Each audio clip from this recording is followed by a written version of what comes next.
¿Qué tal amigos? Bienvenidos a un video más de su canal Aula Docente y bueno, a un episodio más en nuestras plataformas digitales de podcast, Spotify, Anchor, iTunes, por ahí que nos encuentren.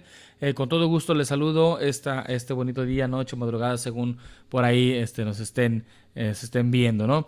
En esta ocasión voy a compartirles esta parte de la sesión 1 de la fase intensiva del Consejo Técnico Escolar, pero de una manera un poquito más crítica, no tanto leída, sino compartida y sobre todo hacia dónde vamos a ir en cada una de las sesiones para que nosotros entendamos de una manera más profunda cada parte de esta guía, qué es lo que nos está pidiendo, lo que nos está solicitando. En esta ocasión vamos a ver cómo el docente tiene que ir reconociendo esta parte y la importancia de emprender un nuevo proceso de mejora a partir de los criterios de la educación, sobre todo estos referidos a la equidad, a la inclusión y a la participación para garantizar todas estas trayectorias continuas que viene siendo parte del propósito. Y ante esto también debemos de reconocer muchísimo más lo que es la práctica docente en vinculación con el currículo. El currículum que ahora pues está en proceso de transformación, está en crecimiento, está en modificación, en un moldeado paulatino en el que los docentes también tenemos que formar parte y cada uno de nosotros debemos de dar ese visto bueno o ese visto de mejora, de perfeccionamiento que pueda ayudar a cada uno digamos de nosotros, de las partes del sistema a mejorar lo que es este plan y programas 2022. Entonces, para esta primera sesión tenemos que llegar a la parte de la equidad, la inclusión y la participación, pero sobre todo la comprensión y la reflexión del cómo se llevan a cabo dentro del proceso educativo. Entonces, cada uno de nosotros debemos de entender que en los espacios educativos o en las comunidades de aprendizaje encontramos distintas formas de concebir la educación. La educación viene siendo este proceso de formación, de crecimiento y de estructuración de nuevas mentes a partir de procesos formativos de los estudiantes, pero cada uno tenemos una cultura del cómo la concebimos, de cómo la llevamos a cabo o en qué momento decidimos darle ese significado y sobre todo cuál es la calidad o la excelencia que le brindamos para encontrarle sentido a la vida, ¿no? A partir de la educación.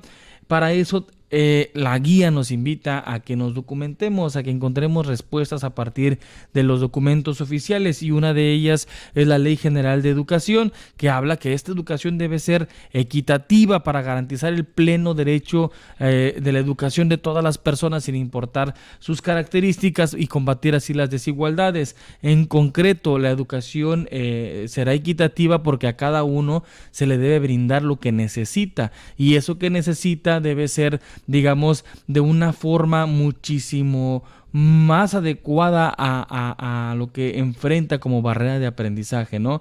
Y sobre todo también la parte de la educación inclusiva debe corromper y romper todas esas barreras que estoy mencionando, aunque tengamos, digamos, circunstancias, capacidades, necesidades, estilos distintos, extraños para uno. Entonces, todo ese tipo de cosas deben de superarse a partir de una garantía de la accesibilidad a la educación y la formación a través de un nuevo paradigma que contemple lógicamente ajustes razonables. Desde la participación, que viene siendo otro criterio, a cada uno de los estudiantes, a cada uno de los miembros de la comunidad escolar se le debe garantizar esa participación también y se le debe permitir ese derecho a partir de los asuntos que le atañen, que le afecten, que lo involucren y sobre todo pues respetar ese derecho de que tienen que participar activamente en la vida social, ¿no? Desde los elementos y todas las capacidades que cada uno tenga. Entonces, con todos estos tres criterios de la equidad, de la inclusión y de la participación social, debemos encontrar nuevas maneras de poder superar todos esos vicios, todos esos problemas que estamos teniendo, incluso inconscientemente. Por ahí se menciona un caso, el caso de Gregorio con una maestra o con su maestra que le está poniendo una barrera tan grande que no sabe cómo superarla a Gregorio y se siente muy mal, lo afecta emocionalmente y encontramos un problema de aprendizaje, digamos, muy, muy, no sé, afectado, muy bien, muy digamos, provocado por un docente que desconoce su práctica, que no se ha visualizado, que no ha visto qué tanto afecta a los terceros, que su práctica se convierte en una barrera para el aprendizaje, evidenciando esa falta de preparación y sobre todo encontrar nuevas alternativas con nuevos enfoques. Entonces, para eso es muy importante la parte de la actualización. Y bueno, este ejercicio nos lleva más que nada a encontrar nosotros reflexiones y diálogos a partir de una plática que nos lleve a encontrar el cómo se vulneran los criterios de la equidad, la inclusión y la participación, y pues en saber si en nuestra escuela se ha practicado o si se ha llevado a cabo. Entonces esto pues vamos a tener que estar encontrando las situaciones para que cada uno de nosotros empecemos a mejorar ese trato a los integrantes de la comunidad escolar. La intervención pedagógica tiene que estar muy bien estructurada y fundamentada y sustentada. El trabajo colegiado, las normas de la escuela y todas las formas de participación, todo eso tiene que ser considerado. Entonces, a partir de ahí vamos a ir viendo qué tipo de educación estamos nosotros practicando en nuestras escuelas. Y para eso, por eso nos invitan a un anexo que es un instrumento de valoración en donde nosotros vamos a medir el nivel de avance o de logro o de desempeño o de manifestación de estos tres criterios. Este anexo pues nos muestra lo que son los tres criterios: equidad, inclusión y participación, en donde vamos a ver qué tanto hacemos, qué tanto practicamos de esos tres criterios, y cada uno de los indicadores nos va a ir explicando qué es lo que debemos hacer desde el deber ser, ¿no? Y de ahí vamos a entrar a una reflexión muy importante sobre el cómo se brinda ese servicio con equidad e inclusión, que viene siendo no otra cosa más que vernos nosotros mismos, encontrar esa razón del por qué somos así. ¿Qué es lo que estamos provocando? ¿Hacia dónde estamos cayendo? Si lo estamos haciendo mal o si estamos haciendo cosas de éxito, si estamos encontrando la respuesta o el camino. Esa respuesta o camino nos tiene que dar también muchísimas más oportunidades de crecimiento, y esta oportunidad de crecimiento debe dar todavía a un aporte, a una mentalidad de crecimiento como escuela y como colegiado, desde la gestión de los aprendizajes y desde el nivel que estemos trabajando, ¿no? Porque todo depende muchísimo del tipo de alumno con el que estemos trabajando. Entonces, a partir de esas conclusiones, y vamos a cuestionarnos, a seguir cuestionándonos. O sea, ¿cómo consideran ustedes que su escuela brinda esa equidad, esa inclusión, esa participación? Si todos están involucrados, si todos están tomados en cuenta, ¿qué tipo de barreras o qué tipos de barreras para el aprendizaje y la participación se presentan con mayor frecuencia y cómo las atendemos?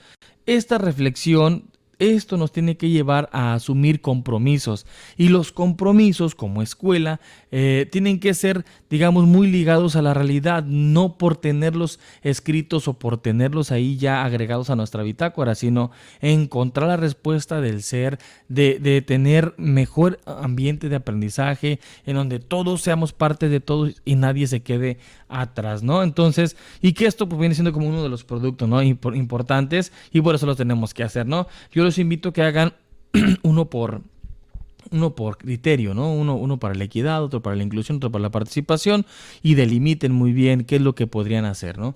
Y de esa manera pues se cierra el momento número 1 y pasaríamos al momento número 2, una práctica docente y su vínculo con el currículo. Bueno, mi práctica docente y su vínculo con el currículo.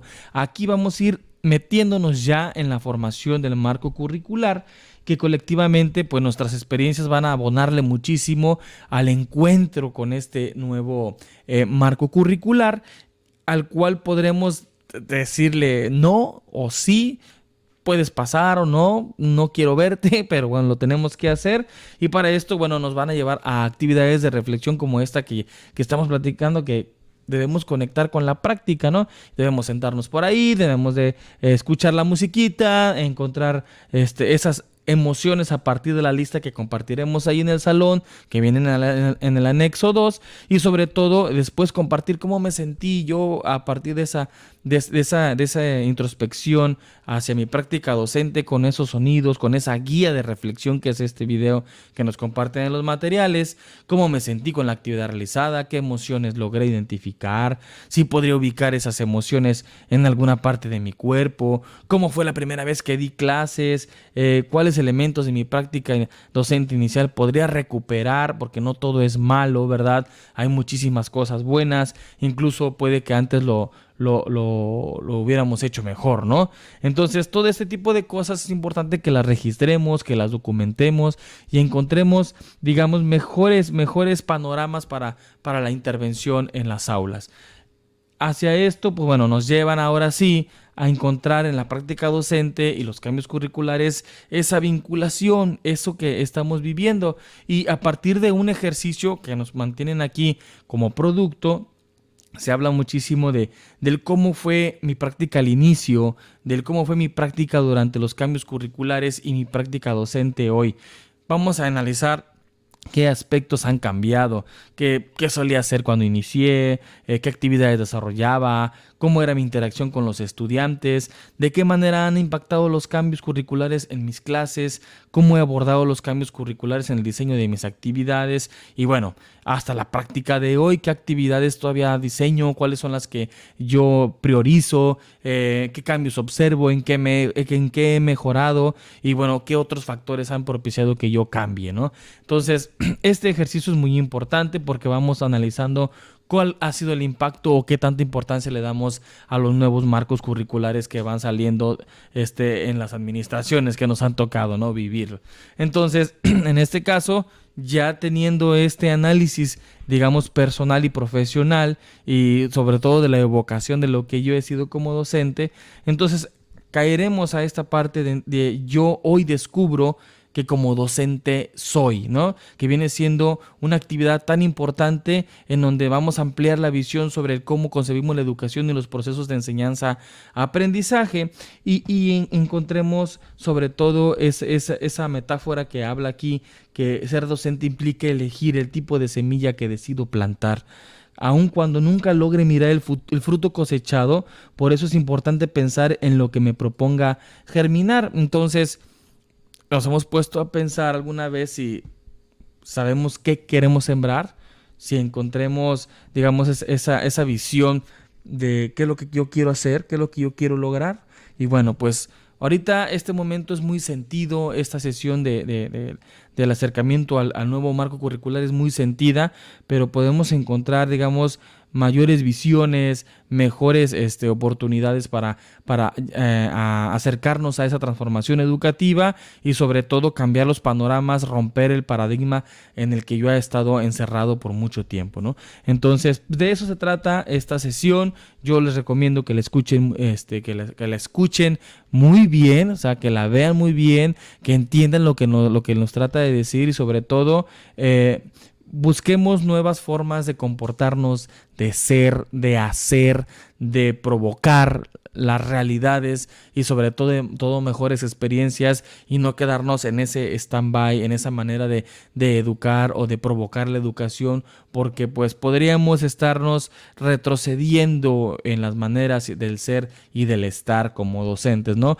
Y lo que queremos siempre es fomentar esa mentalidad de crecimiento y encontrar mejores alternativas de cambio como personas, como profesionales, como educadores y en nuestras instituciones, ¿no? Entonces, muchísimas gracias por acompañarme en esta primera sesión. Posteriormente les acompañaré en la segunda sesión. Estamos al pendiente por ahí el canal de YouTube Aula Docente, en Facebook Aula Docente también ya estamos cambiando y unificando todos los criterios. Denle like, comparte el video y suscríbete al canal y a la página de Facebook. ¿Sale? Muchísimas gracias. Te saluda el profe Enrique Barrón.